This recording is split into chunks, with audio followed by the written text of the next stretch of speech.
Thank you for choosing OP Blue to protect, monitor, and optimize your stored assets. In this video, we'll walk you through a step-by-step guide to installing your new OP Blue system. You may also reference the install documents you received with your system for more details.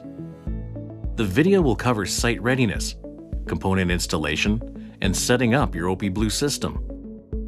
This video is broken up into chapters, so you can easily and conveniently view each step and repeat steps if necessary. If you have any further questions or require any assistance during your install or while using your system, please contact your local OP dealer or OPI's customer care team at 1-800-661-1055. To operate an OP Blue system on your site, there are a few key requirements to consider first. 1. Make sure you have access to a 120-volt power outlet to power the gateway. 2.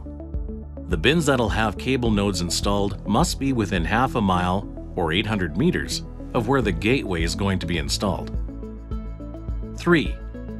For optimum communication between the cable nodes and the gateway node should be installed at a lower height than the cable nodes with the best line of sight possible to the cable nodes. A great spot for the gateway node would be on the side of a shop or building or mounted on a light pole.